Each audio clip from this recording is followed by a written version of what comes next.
welcome back to Wadus Channel. Cerita rakyat selalu syarat pesan moral yang baik untuk ditanamkan pada anak-anak. Salah satunya mengenai dongeng Lutung Kasarung yang dikenal sebagai salah satu cerita rakyat dari Jawa Barat. Cerita rakyat ini mengisahkan seorang putri yang diasingkan dan bertemu dengan seekor lutung yang ternyata adalah pangeran tampan dari Kayangan. Apa kalian penasaran? Ini dia kisah Lutung Kasarung dan Putri Cantik. Tapi seperti biasa, sebelum kita lanjut, jangan lupa pencet tombol subscribe dan nyalakan tombol loncengnya. Sekarang kalian semua duduk rebahan, siapin cirambai level 5, es doger, bakso aci akang maman, dan kita mulai intro.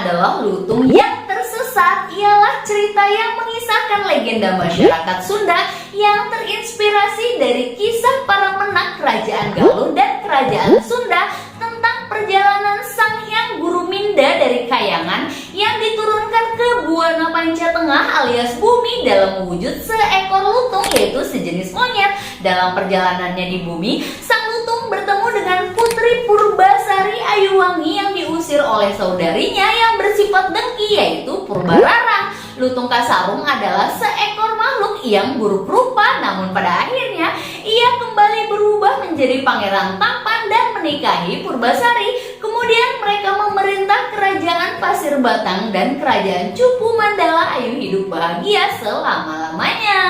Kita mulai kisahnya. Pada zaman dahulu di Tanah Pasundan, Jawa Barat, tersebutlah sebuah kisah yang sangat terkenal hingga kini, yaitu kisah tentang Lutung Kasarung.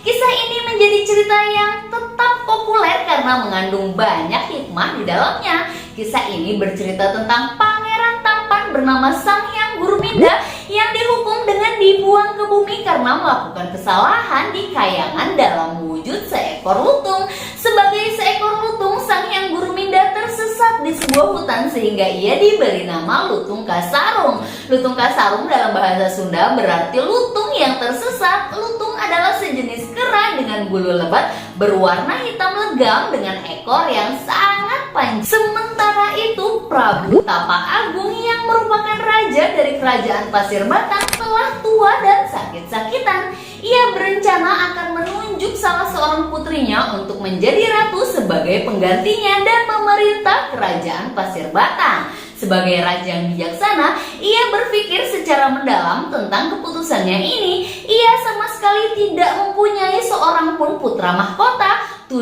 anak yang dilahirkan oleh permaisuri semuanya adalah perempuan. 5 diantaranya sudah menikah dengan para pangeran dari kerajaan lain, sementara 2 putri lainnya, yaitu Purbararang dan Putri Purbasari, belum menikah, jadi masih tinggal di istana bersama mereka. Setelah mempertimbangkan dengan sebaik-baiknya, akhirnya sampailah ia pada rencana untuk mengangkat Putri Purbasari sebagai penggantinya untuk memerintah kerajaan tersebut. Rencana itu ia sampaikan kepada seluruh kerabat kerajaan dan para pembesar kerajaan. Semua orang menyetujui rencana tersebut, tetapi tidak dengan Putri Purbararang dan Raden Indrajaya yang merupakan tunangan Putri Purbararang. Putri Purbararang yang merasa sebagai putri sulung jauh lebih berhak untuk mendapatkan kehormatan sebagai pengganti Prabu Tapak Agung.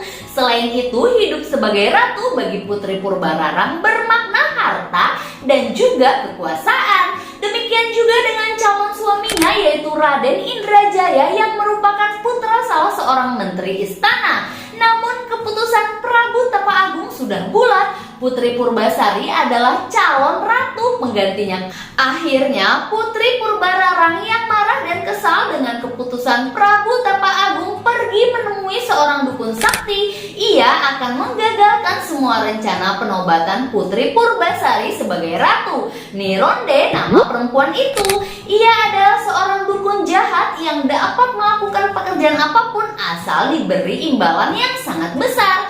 Sihir yang dilakukan oleh Nironde sangat mengerikan. Dalam semalam, Purbasari terkena teluh berupa penyakit kulit yang menjijikan. Seluruh wajah, tubuh hingga ujung kakinya memiliki bintik-bintik hitam. Penyakit itu menimbulkan aroma busuk. Tidak ada satupun tabib yang dapat mengobati penyakitnya. Setelah itu menghadaplah Putri Purbararang kepada Prabu Tapa Agung bersama Raden Indrajaya.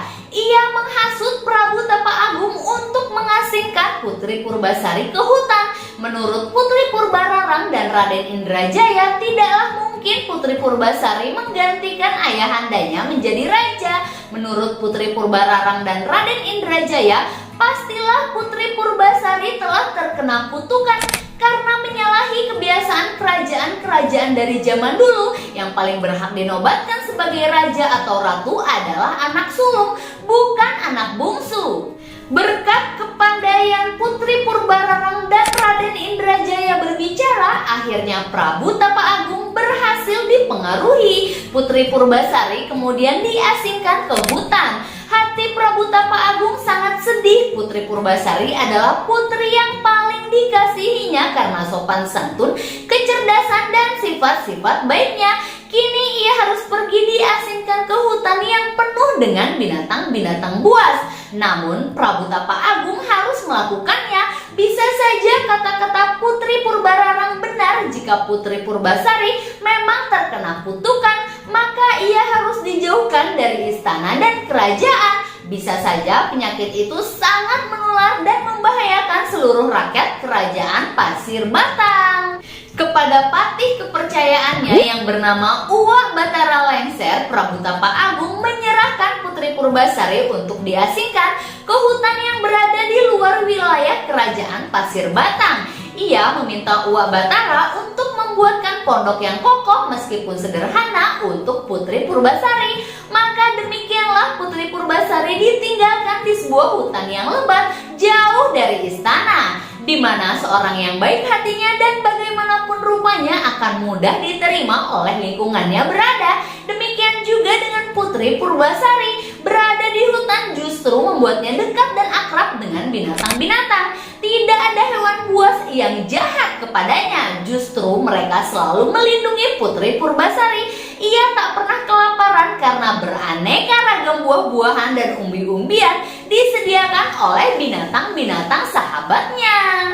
Saat sedang bermain dengan binatang-binatang di hutan, tiba-tiba datang seekor lutung, yakni jelmaan Sang Hyang Guruminda. Lutung tersebut diberi nama Lutung Kasarung oleh Putri Purbasari. Lutung yang dapat berbicara itu pun mulai berteman dengan Putri Purbasari dan sangat baik kepadanya. Tidak hanya mengantarkan makanan, lutung yang gerak-geriknya selalu menarik perhatian Putri, selalu setia menemaninya pergi kemanapun ia pergi. Bersama lutung itu, Putri Purbasari tak pernah merasa kesepian. Pada suatu hari, Putri Purbasari merindukan ayahandanya, yaitu Prabu Tapa Agung, hingga ia menangis dan meratapi penyakit kulit yang dideritanya. Lutung Kasarung yang mendengar ratapan Putri Purbasari segera mengerti siapa sebenarnya gadis tersebut. Ia segera menyelinap pergi dan berdoa kepada Yang Maha Kuasa untuk memberikan obat kesembuhan untuk sang putri. Dengan doa yang dipanjatkan oleh Sang Hyang Guruminda atau Lutung Kasarung, maka terciptalah sebuah telaga kecil dekat pondok Putri Purbasari. Lutung itu kemudian berbicara dan meminta kepada Putri Purbasari untuk mandi dan berendam di telaga tersebut. Putri Purbasari tentu saja terkejut setelah mengetahui bahwa lutung bisa berbicara seperti manusia. Keajaiban itu tentu saja membuat Lutung Kasarung lebih mudah meyakinkan Putri Purbasari agar mau berendam dan mandi di telaga tersebut. Putri Purbasari percaya bahwa lutung kerah hitam legam berekor panjang itu bukanlah binatang sembarangan.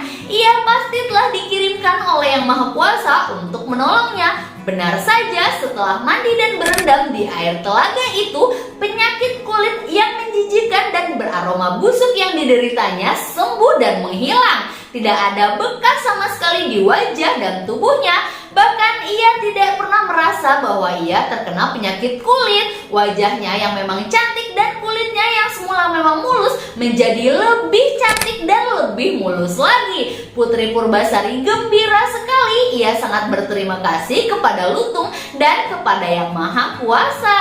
Di istana kerajaan Pasir Batang, Prabu Tapa Agung yang sangat merindukan putrinya akhirnya memerintahkan Patih Uwak Batara untuk menjenguk dan melihat keadaan Putri Purbasari. Setelah sampai di hutan tempat di mana putri diasingkan, terkejutlah Uwak Batara setelah melihat keadaan Putri Purbasari yang telah sembuh dari penyakitnya. Ia kemudian meyakinkan putri dengan mengajaknya untuk kembali ke istana. Awalnya Putri Purbasari menolaknya, tetapi karena mendengar betapa ayahnya sangat merindukannya, akhirnya ia menerimanya. Putri Purbasari dengan ditemani Lutung Kasarung kembali ke istana kerajaan Pasir Batang bersama dengan Patih Uwak Batara.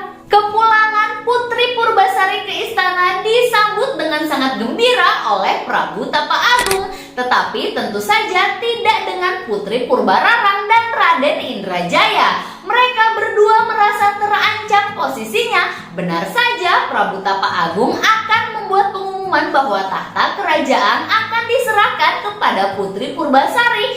Putri Purbararang kemudian mengajukan keberatannya. Ia mengajukan syarat kepada Prabu Tapa Agung. Ia ingin mengadakan perlombaan. Perlombaan tersebut ialah perlombaan memasak. Jika Putri Purbasari dapat mengalahkannya dalam perlombaan memasak, maka ia bersedia secara sukarela membiarkan Putri Purbasari menjadi ratu.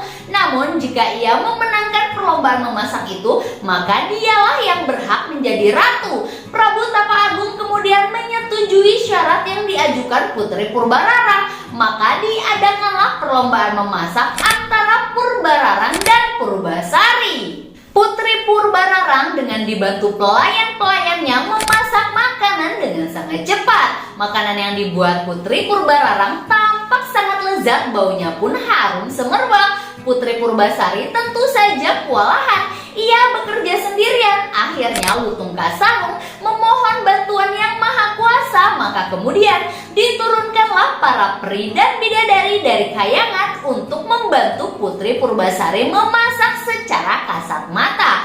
Putri Purbasari tampak memasak sendiri, padahal ia dikelilingi oleh para peri dan bidadari yang membantunya. Mereka menambahkan bumbu-bumbu rahasia dari Kayangan. Tak ada bumbu masakan lain di bumi yang bisa menandingi kelezatan makanan yang diberi bumbu Kayangan.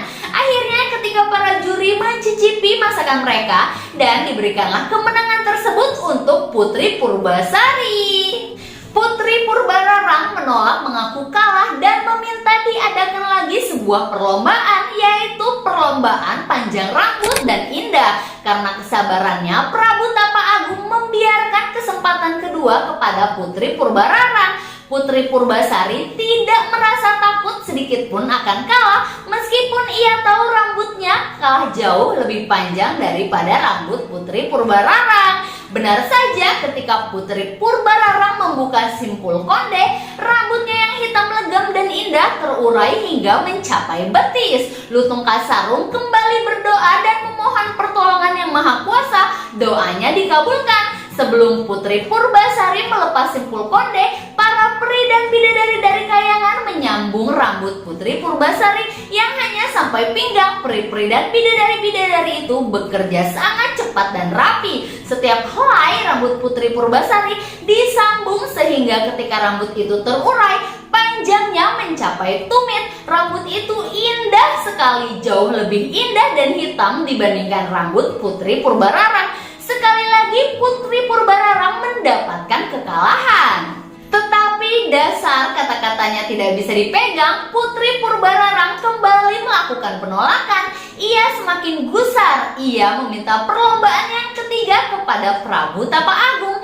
Kini Prabu Tapa Agung bersikap tegas. Ia akan menyudahi perlombaan ini sampai yang ketiga. Putri Purbararang berjanji bahwa ini adalah perlombaan yang terakhir. Bahkan ia bersumpah jika ia kalah maka ia rela dipancung dan tampuk kekuasaan kerajaan Pasir Batang akan menjadi hak sepenuhnya Putri Purbasari. Prabu Tapa Agung menyetujuinya. Ternyata Putri Purbararang meminta perlombaan adu ketampanan tunangan. Terkejutlah semua orang yang hadir di istana. Pastilah perlombaan ini akan dimenangkan oleh Putri Purbararang. Raden Indrajaya adalah pemuda paling tampan yang ada di Kerajaan Pasir Batang. Tidak ada pemuda manapun yang lebih tampan dari Raden Indrajaya. Putri Purbararang maju sambil menggandeng tangan Raden Indrajaya dengan senyum kemenangan dan kelicikan. Ia merasa sangat yakin bahwa seluruh kerajaan Pasir Batang akan menjadi miliknya. Ia bahkan menghina Putri Purbasari bahwa lutung jelek yang selalu mengikuti Putri Purbasari kemanapun adalah tunangan Putri Purbasari. Kemudian Putri Purbasari menggandeng lutung Kasarung dan maju ke depan. Semua hadirin yang ada di istana terhenyak. Putri Purbasari mempunyai tunangan seekor lutung yang sangat jelek. Kemudian lutung Kasarung pun berdoa kepada Yang Maha Kuasa untuk mengembalikan tubuh aslinya sebagai pangeran. Tak lama kemudian lutung Kasarung pun berubah menjadi Sang Hyang Guruminda. Kini Sang Hyang Guruminda telah terbebas dari hukumannya. Wujudnya sebagai lutung Kasarung telah diambil. Kini ia menjadi Sang Hyang Guruminda yang sebenarnya. Dia adalah makhluk kayangan yang paling tampan. Ketampanan Raden Indrajaya redup saat Sang Hyang Guruminda berdiri di sebelahnya. Semua hadirin bertepuk tangan. Putri Purbararang dan Raden Indrajaya kaget, keadaan berubah 180 derajat. Hukum pancung bahkan menanti mereka. Akan tetapi karena kebaikan hati Putri Purbasari, hukuman pancung tidak dilakukan. Ia memaafkan kakaknya itu dengan ikhlas. Prabu Tapa Agung sangat bahagia. Tidak salah jika ia nantinya menyerahkan tampuk kepemimpinan kepada Putri Purbasari. Akhirnya Putri Purbasari dan Sang Hyang Guruminda hidup berbahagia selama-lamanya di Kerajaan Pasir Batang. Baiklah, itulah tadi kisah lutung Kasarung dan Putri Cantik. Dari kisah tadi kita bisa belajar bahwa kebenaran dan kebaikan akan mengalahkan kejahatan. Selesai. Kalau gitu jangan lupa subscribe dan nyalakan tombol loncengnya supaya kalian gak ketinggalan video-video seru Wadus lainnya. Sampai ketemu di video selanjutnya ya. Dadah.